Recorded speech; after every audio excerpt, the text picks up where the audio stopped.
Pada saat kita bete, pada saat kita jenuh, bosan, teman-teman yang baik pasti berkata, cobalah untuk sendiri dulu, tenangkan pikiranmu, supaya kamu bisa mengambil keputusan yang bijaksana. Apakah kita lari dari masalah? Tidak dong, kita ini hanya manusia biasa, kita wajar untuk bersedih. Dan sangat wajar bagi kita mengalami situasi yang tidak baik-baik saja. Semua yang bikin nangis, capek, kecewa, marah, nyakitin, kita hindari dulu untuk sesaat, sampai hati dan diri kita ini lebih siap. Bukan lari dari masalah, hanya ingin memberi ruang kepada hati dan jiwa kita, agar kita tidak jadi depresi. Itu semua manusiawi, karena kita ini hanya manusia biasa, yang terkadang perasaan kita ini nggak tentu. Bisa jadi hari ini sangat membahagiakan sekali dalam kehidupan kita.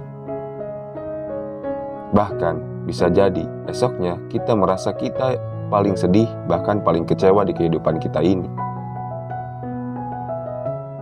Oleh karena itu, kita perlu adanya waktu yang benar-benar hanya untuk diri kita sendiri.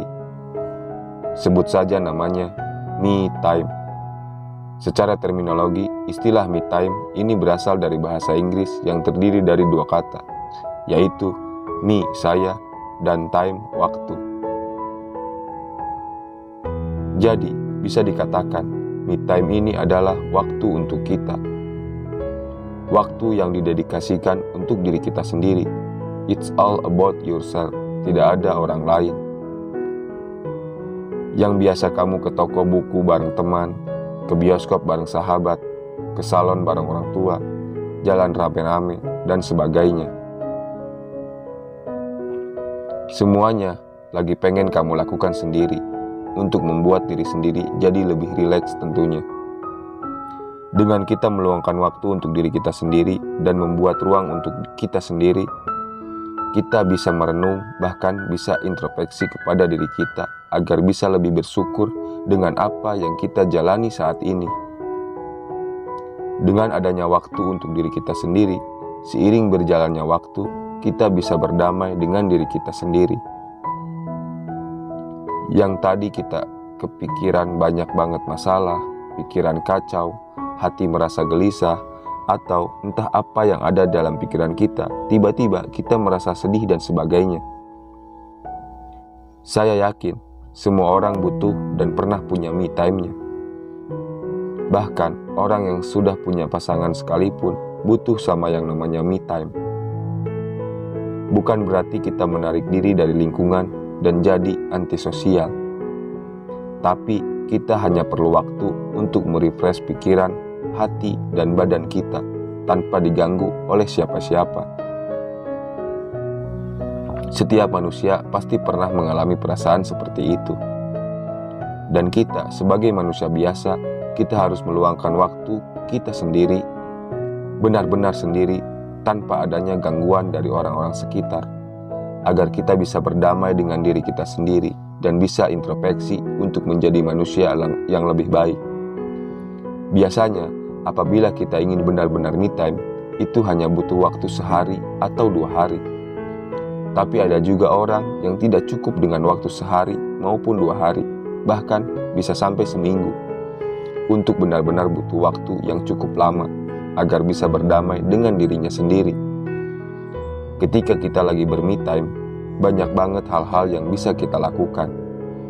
Contohnya, yang pertama, mungkin kita bisa menjalani hobi-hobi lama kita, main musik, baca buku, masak, dan lain-lain. Atau yang kedua, mencoba keluar dari zona nyaman. Me time bisa banget digunakan untuk mengeksplor hal-hal baru.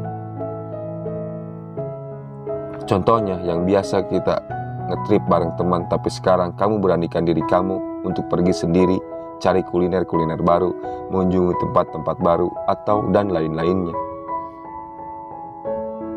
Yang ketiga, mungkin berolahraga, bisa berenang sendiri, lari, naik sepeda, atau dan sebagainya yang memacu adrenalin.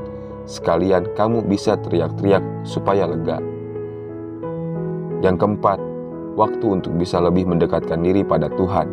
me time bisa digunakan untuk memperbaiki diri, memahami siapa diri kita. Siapa tahu dapat pencerahan tentang apa visi misi kita dalam menjalani hidup kita sekarang ini. Yang kelima, mengistirahatkan pikiran, hati, badan dari hal-hal yang negatif lainnya. Tidak hanya itu, me time membawa dampak positif bagi kita. Di antaranya, yang pertama, kegiatan yang dilakukan yang akan datang pasti lebih produktif setelah kita melakukan me time. Pikiran kita akan terrefresh kembali sehingga kembali jernih. Dengan pikiran yang jernih dan hati yang tenang, kita bisa melakukan aktivitas dengan produktif sehingga hasilnya bisa maksimal. Yang kedua, menyehatkan hati dan pikiran. Orang yang terlalu workaholic dan terlalu banyak jadwal jarang sekali melakukan me time sehingga berdampak pada stres. Orang yang terserang stres. Yang ketiga, bila Anda punya pasangan, Anda bisa lebih memahami ruang Anda masing-masing. Pada dasarnya, apa yang kita rasakan dalam diri kita sendiri semuanya manusiawi. Ada kalanya kita senang, sedih, bosan, jenuh, dan sebagainya. Kembali ke diri kita masing-masing untuk berdamai dengan diri kita. Me time bukan untuk lari dari masalah, tapi justru dengan sendiri kita bisa menyelesaikan masalah dengan cara kita. Kita lebih mudah untuk mendengarkan kata hati kita daripada riuhnya kata orang lain. Me time membuat kita lebih mengenal diri kita sendiri. Cobalah menyelesaikan masalah kita masing-masing. Mungkin dari semua masalah Anda sekarang, jalan keluarnya cuma satu. Anda coba berpikir jernih, Anda coba berdamai dengan diri Anda sendiri, Anda ambil waktu sendiri. Dan siapa tahu sesudah itu Anda bisa menyelesaikan masalah Anda. Terima kasih, semoga bermanfaat.